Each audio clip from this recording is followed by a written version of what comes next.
Dios les bendiga, mis amados hermanos y amigos. Bendiciones de lo alto. Le habla su hermana en Cristo, Wilmer Rodríguez. Una vez más por acá, por este su espacio, Oasis de Bendición, donde las ricas y poderosas bendiciones de nuestro Dios se derraman por medio de su palabra. Amados hermanos, amigos, seguimos por acá en esta serie de devocionales en el libro de los Hechos, donde nos encontramos en el capítulo número 21, donde habíamos comentado que este capítulo comienza con el viaje de Pablo a Jerusalén. Muy importante este subtítulo porque viaja el apóstol Pablo a Jerusalén y es recibido por unos ancianos que él le va a declarar lo que Dios hizo a través de él. Este es un devocional, el último que habíamos pasado, hasta el versículo número 36, donde el apóstol Pablo expone todo lo que Dios estaba haciendo a lo largo y ancho de todas aquellas naciones que estaban alrededor de Israel, donde en el libro de Isaías hay unas poderosas profecías donde ellos serían luz a las naciones.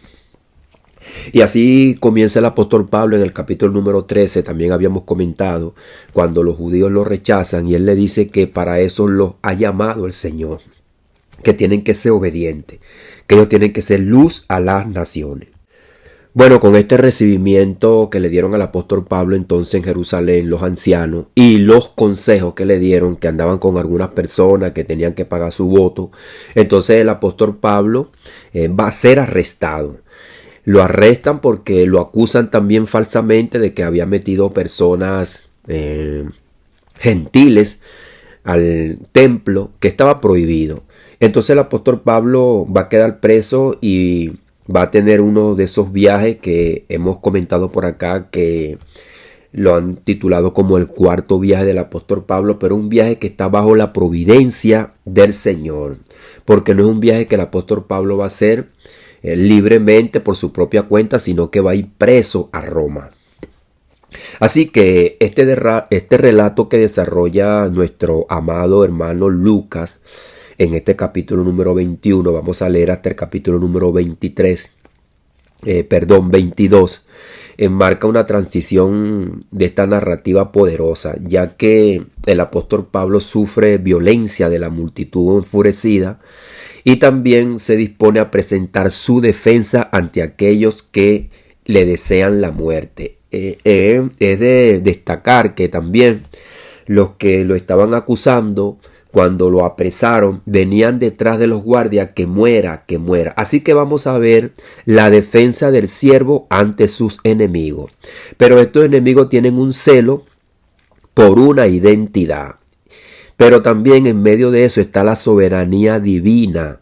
La soberanía divina en medio de la persecución. Así que vamos a ver entonces este número 37 de este capítulo 21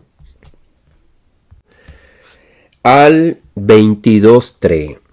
Capítulo número 21 del 22 al 3. Vamos a ver este relato poderoso. Dice: en el poderoso nombre de Jesús, leemos la palabra. Cuando comenzaron a meter a Pablo en la fortaleza, dijo al tribuno: ¿se me permite decirte algo? Y él le dijo: ¿sabes griego? ¿No eres tú aquel egipcio que se levantó una sedición ante estos días y sacó al desierto los 4,000 sicarios? Entonces dijo Pablo: yo de cierto soy hombre judío de Tarso, ciudadano de una ciudad no insignificante de Cilicia, pero te ruego que me permitas hablar al pueblo. Y cuando él se le permitió, Pablo, estando en pie en las gradas, hizo señal con la mano al pueblo. Y hecho gran silencio, habló en lengua hebrea: varones, hermanos y padres, oíd ahora mi defensa ante vosotros. Y al oír que les hablaba en lengua hebrea, guardaron más silencio. Y les dijo: yo de cierto soy judío, nacido en Tarso de Cilicia, pero criado en esta ciudad, instruido a los pies de Gamaliel, estrictamente conforme a la ley de nuestros padres, celoso de Dios, como hoy lo soy vosotros. Es importante, habíamos dado una aclaratoria acerca del celo que había en la nación de Israel y su identidad, porque eso es lo que el Señor va a utilizar para que ellos se conviertan a Cristo, porque ellos se ven que el Dios vivo y verdadero que se había identificado con ellos desde los padres, desde Abraham, que había hecho todas aquellas señales portentosas desde Egipto, que lo había sacado con mano poderosa, como que lo estaba abandonando por medio de los gentiles, y ese es el celo que los va a hacer a ellos acercarse a Cristo. Es lo que el apóstol Pablo nos va a explicar en Romanos capítulo número 11, que Dios los provoca a celo para que ellos entonces se sientan abandonados y vayan a los pies de Cristo. Así que es poderoso esto, es poderoso. La escena entonces ocurre en la fortaleza Antonia, bajo la custodia romana, donde hay un contexto donde converge el poder imperial, el celo religioso judío y el cumplimiento del designio profético de Dios. Así que todo está bajo la mano de Dios. El apóstol Pablo está custodiando entonces la fortaleza Antonia por el celo de aquellas personas que estaban en medio de él, de su nacionalidad. Así que este pasaje no debe leerse nada más únicamente como una defensa personal, sino como un acto profundamente cristológico. ¿Para qué el apóstol Pablo va a pedir su defensa? No para hablar bien de su persona o buscar el imponerse ante los judíos, sino buscando la ocasión poderosa para predicarle el evangelio, no para hablar de su vida privada, sino para la proclamación de aquel Mesías que su pueblo estaba ciego y no lo veía. Entonces se cumplen las palabras del Señor Jesucristo cuando dijo que sus siervos serían llevados ante las autoridades, ante multitudes, ante reyes, ante gobernadores. Es por eso que vamos a ver en este viaje que el apóstol Pablo va a llegar hasta el César, porque es necesario que testifique, le va a decir un ángel, que testifique para mí. Pero no deberían de temer, porque todo está bajo la poderosa mano de Dios. ¿Cuántas veces lo hemos visto nosotros enredados en algunos problemas que ni siquiera tenemos explicación y muchas veces estamos temerosos? Pero debemos confiar.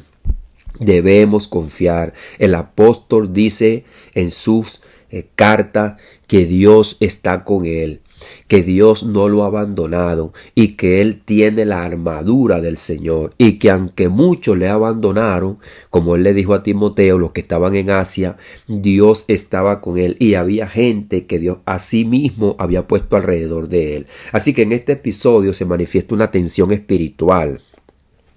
Una tensión espiritual por el celo, por la ley, al frente en el cumplimiento en Cristo. Así que el apóstol Pablo también en Romanos capítulo número 10, verso 4 va a decir que el fin de la ley es Cristo, pero como ellos tienen el velo de la ley, los judíos no pueden ver esa transición de la ley a la gracia. Ahora fíjese, el apóstol Pablo, de una identidad nacional a una identidad redimida, de una identidad nacional a una identidad redimida. Porque el apóstol Pablo le va a decir a los filipenses en el capítulo número 3 que él proseguía al blanco. Y dice, aunque yo tengo también de qué confiar en la carne, si alguno piensa de que tiene que confiar en la carne, yo más, circuncidado al 8º día, del linaje de Israel, de la tribu de Benjamín, hebreo de hebreo, en cuanto a la ley fariseo, en cuanto a celo perseguidor de la iglesia, en cuanto a la justicia que es por la ley irreprensible. Pero cuántas cosas eran para mi ganancia, las he estimado como pérdida por amor a Cristo. Así que todo lo que el apóstol Pablo está sufriendo, él también ya lo había vivido y había puesto a sufrir a otro. Ya lo sabemos en el capítulo número 9, lo vimos, donde el apóstol Pablo es convertido por medio del poder de Cristo. Ahora, la tradición heredada frente a la revelación consumada. Es importante estos términos, la tradición heredada frente a la revelación consumada, porque el apóstol Pablo se le revela el poder de Dios, se le revela el evangelio, y entonces de la tradición pasa a una revelación que le va a convertir su corazón. Pablo, judío de nacimiento, formado en la más estricta ortodoxia farisaica, es ahora perseguido por su propio pueblo. Y habíamos dado también un devocional muy bueno, de perseguidor a perseguido, no por la tradición ahora, sino por la fidelidad al Cristo resucitado. Así que este devocional debe abrirnos los ojos y el corazón para que nosotros podamos entender y ver todas las cosas que estamos pasando a nuestro alrededor, que no son lógicas humanas, que no son circunstancias adversas, que no es la economía, que no es el vecino, no es el amigo. Es Dios que permite que pasemos por alguna circunstancia para que nosotros llevemos a cabo sus propósitos eternos. Así que este devocional vamos a poner 3 puntos importantes: consecuencias y circunstancias históricas, profecías, que nosotros vamos a ver aquí, reflexiones teológicas y aplicaciones espirituales para nuestras vidas. La autoridad romana y el orden militar, tribuno y centurión en el escenario de la providencia. Vamos a ver también qué son estos personajes, porque hay personas que leen la Biblia, no saben qué es un tribuno, no saben qué es un centurión. Entonces, al entrar Pablo a la fortaleza, dijo al tribuno: ¿se me permite decirte algo? Y él dijo: ¿sabes griego? ¿No eres tú aquel egipcio que levantó una sedición antes de estos días y sacó al desierto 4,000 sicarios? El tribuno era una autoridad superior en la corte romana. El tribuno, en griego, silarco, era un oficial romano de alto riesgo, comandante de una corte, compuesta aproximadamente por 600 a 1,000 soldados. Así que no era una persona que tenía un simple cargo, estaba a cargo de muchas personas. Su función principal era mantener el orden público, reprimir sediciones, o sea, motines, proteger los intereses del imperio y responder ante disturbios civiles. En este pasaje el tribuno ejerce su misión al intervenir rápidamente para salvar a Pablo de una muerte segura, aunque desconoce plenamente su identidad. Así que es la soberanía del Señor, es la mano de Dios que actúa, porque el tribuno no sabe quién es Pablo, de dónde viene este hombre y qué es lo que está haciendo. Así que él podía haber permitido que lo mataran y después resolver el problema y preguntar qué es lo que pasaba, pero Dios está en el asunto. El tribuno va y acude y rescata a Pablo de aquellas personas. Entonces entra en escena el centurión, disciplina y control. El centurión estaba a cargo de una centuria, unidad aproximadamente de 100 soldados. Es por eso que viene la palabra centurión, de una centuria. Estaba a cargo de 100 soldados.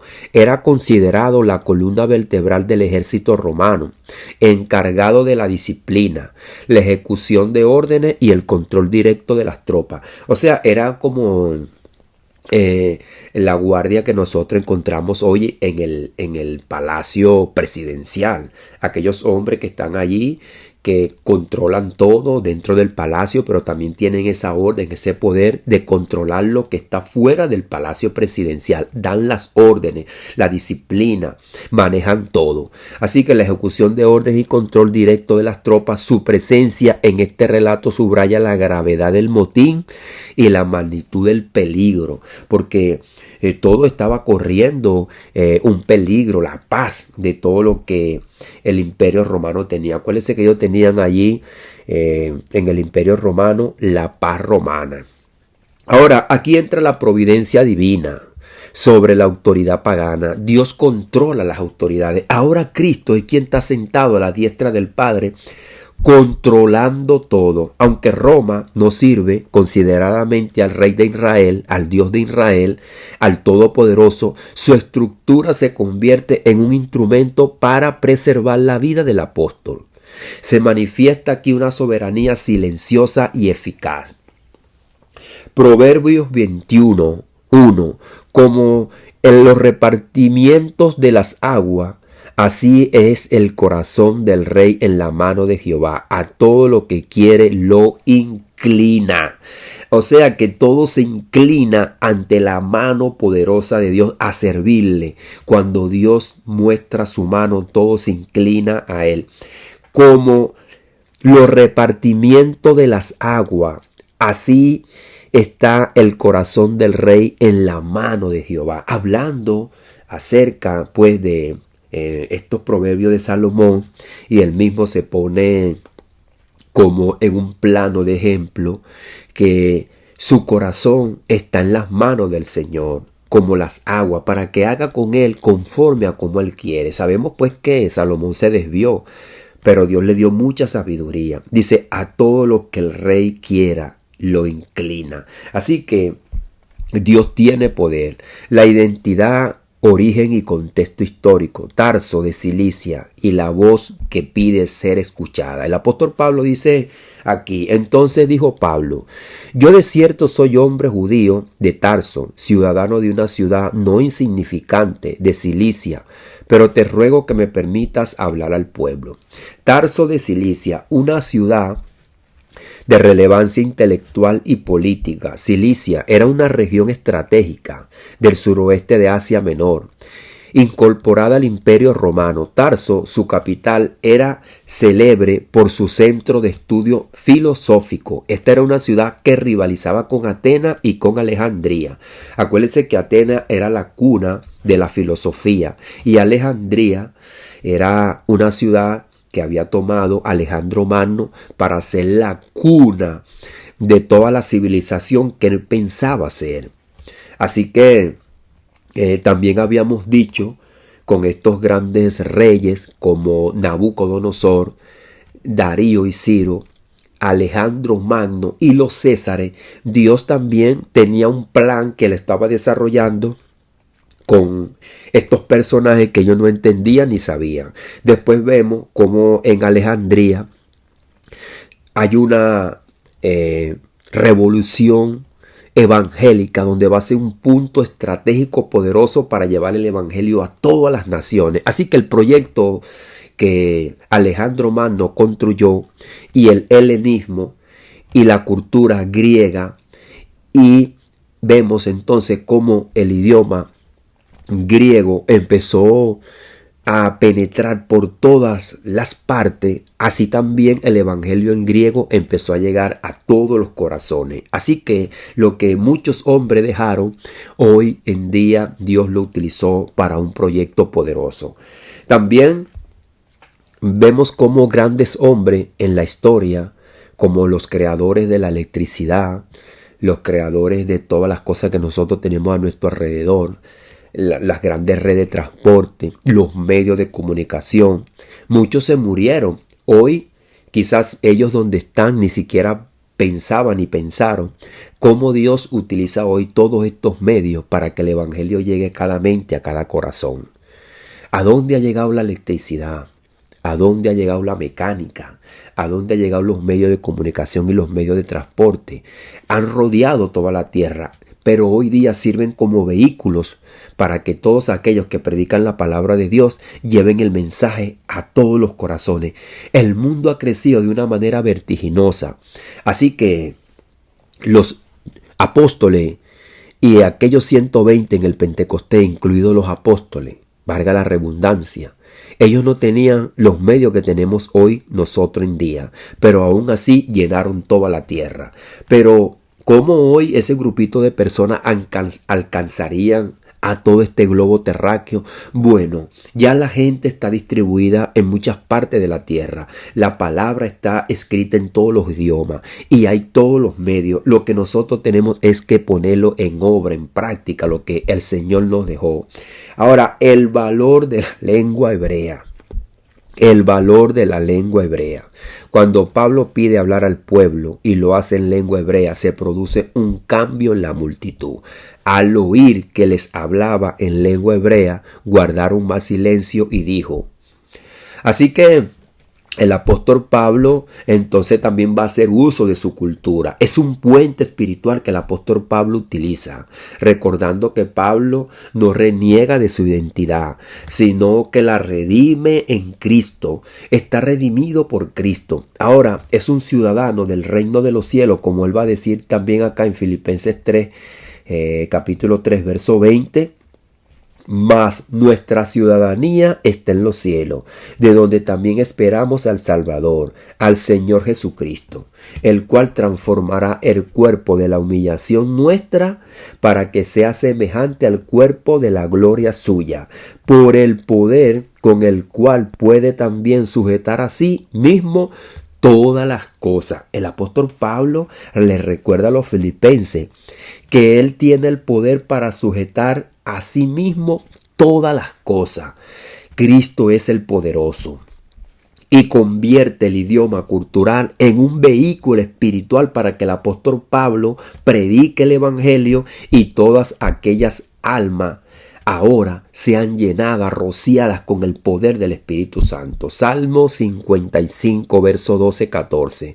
Porque no me refrenó ni me enfrentó un enemigo, la cual había soportado, ni se alzó contra mí el que me aborrecía, porque me hubiese ocultado de él, sino tú, hombre, al parecer íntimo mío, mi guía y mi familiar. Entonces fíjese que es un salmo que habla a aquellos que pudieran estar en nuestro entorno íntimo, familiares, amigos, vecinos, pero que se levantan como enemigos después. Muchas veces quedamos confundidos, ¿qué es lo que está pasando? Dice, sino tú, hombre, al parecer íntimo mío, mi guía y mi familiar. O sea, uno queda sorprendido, porque el mismo Jesucristo lo había dicho, los mismos enemigos van a venir a ser los de tu casa. El Padre entregará al Hijo y el Hijo al Padre, el Hijo a la Madre. Fíjese todo lo que vino a hacer por causa del Evangelio, lo que vino a pasar. Y entonces hay celo, formación y defensa. Fíjese que el apóstol Pablo fue guiado y fue instruido por Gamaliel, pero ese celo lo transformó ahora para Cristo. Dice, yo de cierto soy judío, nacido en Tarso de Cilicia, pero criado en esta ciudad, instruido a los pies de Gamaliel, estrictamente conforme a la ley de nuestros padres, celoso de Dios como hoy sois vosotros. Esto es Hechos capítulo número 22, verso 3. Gamaliel, maestro fariseo de renombre. Gamaliel fue uno de los más respetados doctores de la ley en el siglo I, miembro del Sanedrín y referente del judaísmo rabínico. Bajo su instrucción, Pablo recibió una formación rigurosa basado en la Torá y en la tradición oral. Su testimonio busca mostrar continuidad entre su pasado y su mensaje presente, no una ruptura arbitraria. Él fue enseñado en las tradiciones de sus padres, como lo habíamos comentado en Romanos capítulo número 15. Entonces él ve esa tradición, esa ley, la ve cumplida es en Cristo. Así que el apóstol Pablo en Romanos capítulo número 3 también va a decir en el verso 21 que ahora, aparte de la ley, se ha manifestado la justicia de Dios, testificada por la ley y por los profetas. Entonces eso no lo entendían aquellos que no comprendían, ni sus ojos habían sido abiertos por medio del Evangelio. El celo que hiere, el celo que salva. El celo sin entendimiento conduce a la persecución, como ocurrió con Pablo mismo y como ahora él experimenta. Romanos 10:2. Porque yo les doy testimonio de que tienen celo de Dios, pero no conforme a ciencia. El celo profetizado y la provocación divina. En Deuteronomio habíamos comentado mucho este capítulo 32:21. Ellos me movieron a celo con lo que no es Dios. Yo también los moveré a celo con un pueblo que no es pueblo. Y eso es lo que el apóstol Pablo va a decir. Provocarles a celo para que entonces ellos vengan a los pies de Cristo como que se sientan que Dios los está dejando y se ha ido a buscar a otro pueblo. Pero no es que Dios está buscando otro pueblo. Dios convirtió a su mismo pueblo, a los 120 en el Pentecostés, pero integra a otro pueblo que son los gentiles y hace de los dos pueblos en la cruz del Calvario uno solo, pero se convierten en hermanos por medio de Jesucristo. Porque no obstante, en la cruz del Calvario habíamos explicado, como dice el libro de los Efesios, el apóstol Pablo, que en su carne, en la cruz, Jesucristo hizo, explica el apóstol Pablo, de los dos pueblos uno solo. ¿Dónde? En su carne, en la cruz, porque es un trabajo espiritual poderoso que hace Jesucristo, que rompe esas ligaduras que le apartaban de la ley. ¿Cómo la rompe? A través de su muerte y su resurrección, para quitar la maldición de la ley, la separación entre judíos y gentiles. Pero también hace la unión entre el hombre y Cristo, entre el hombre y Cristo, para que a través de Cristo lleguemos al Padre, porque ni judíos ni gentiles podían llegar ante los ojos de Dios. Es por eso que ahora Hebreo dice: acércate confiadamente, con corazón sincero, ante los ojos del Señor. Y el apóstol Pablo dice: digo pues, ¿ha desechado Dios a su pueblo? En ninguna manera, porque el que leía las escrituras, el que lee Deuteronomio 32, se ve como que Dios se ha apartado ya del pueblo de Israel y está buscando otro pueblo. Y cuando nosotros leemos a Osea, dice que ya no eres mi pueblo, pero el apóstol Pablo va a explicar que Dios está utilizando eso como el mecanismo de salvación, salvando a los gentiles para que los judíos sientan celo y entonces vengan a los pies de Cristo. Y es por eso que dice el apóstol Pablo: digo pues, ¿ha desechado Dios a su pueblo? En ninguna manera, porque también yo soy israelita, de la descendencia de Abraham, de la tribu de Benjamín.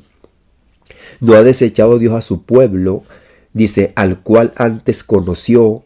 ¿O no sabéis que la escritura de Elías, lo que dice la escritura? ¿Cómo invocará a Dios contra Israel diciendo: Señor, a tus profetas han dado muerte y tus altares han derribado, y solo yo he quedado y procuran matarme? Pero ¿qué le dice la divina respuesta? Me he reservado 7,000 hombres que no han doblado la rodilla sobre Baal.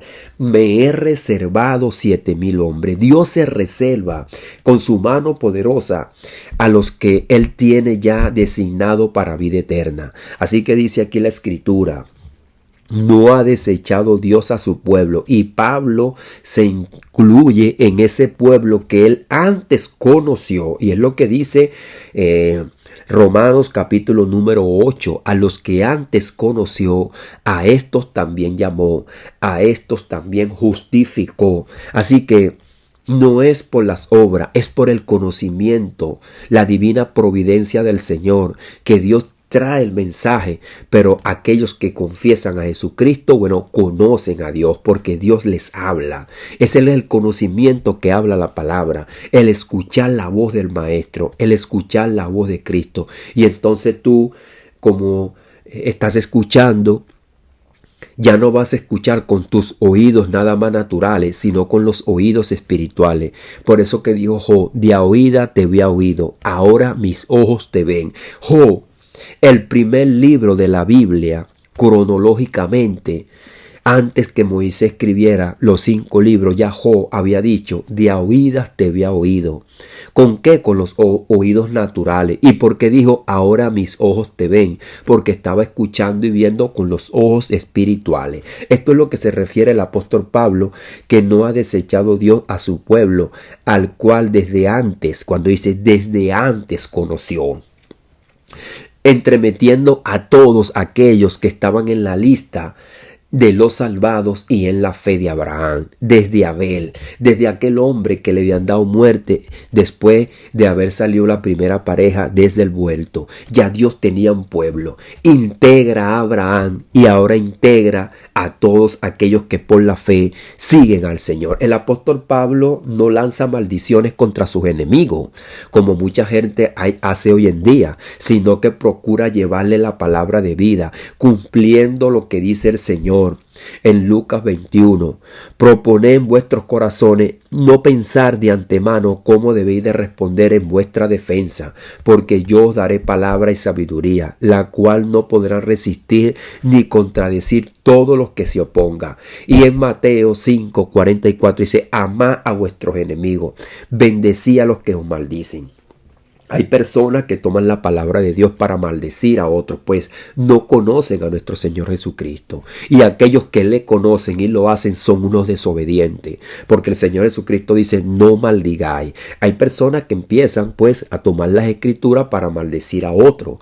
Cuidado, amado amigo, amado hermano, porque si somos de Cristo, dice bien claro Mateo 5:44, amad a vuestros enemigos, bendecid a los que os maldicen.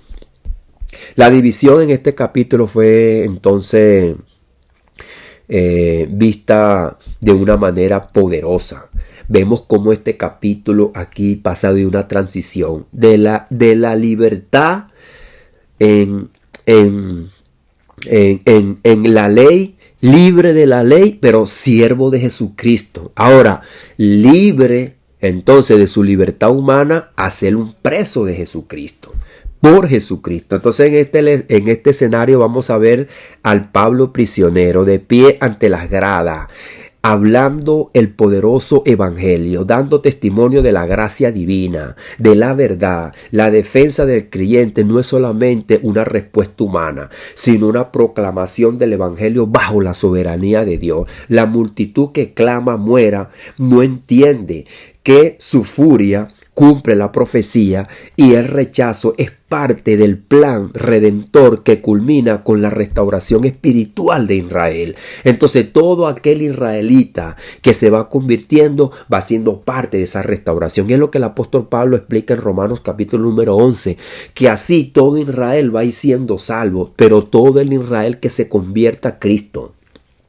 Porque el mismo Pedro dice en el capítulo número 2 que el que no escuche a aquel profeta que es Cristo, que es el mismo Dios, que dice Deuteronomio 18:15 que el Padre pone sus palabras en su boca, quedará desarraigado del pueblo. Eso lo dice Cristo también. En su capítulo número 15 Juan dice que Cristo es la vid verdadera y que nosotros somos los pámpanos, y que el pámpano que no viene a esa vid se seca y es echado fuera. Así que el mismo Pablo, con el celo ahora, pero el celo en Cristo, va a ser un testigo fiel, y el celo que antes destruía ahora edifica. El libertador prometido vino, dice Pablo, es Cristo. Él es quien saca las almas del cautiverio espiritual. Moisés sacó a la gente del cautiverio natural en Egipto, pero Cristo es ese libertador, es ese nuevo Moisés que saca las almas del cautiverio espiritual.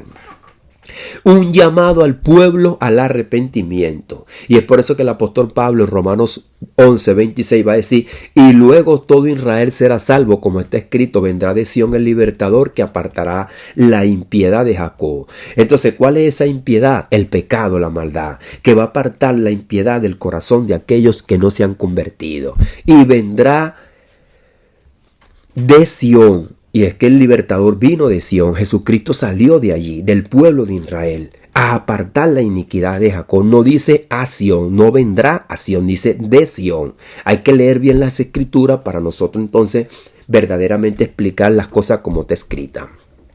Así que usted puede ampliar más este devocional y buscar las escrituras y leer el capítulo número 59 de Isaías y el capítulo número 32 de Deuteronomio. Y ahí usted verá cómo Isaías explica este entramo que nosotros vemos aquí y todo el contexto histórico de la cual el apóstol Pablo está hablando. Padre, en el poderoso nombre de Jesús te damos las gracias, Señor, por tu amor, por tu misericordia y por tu palabra que le hemos leído en esta hora, Señor.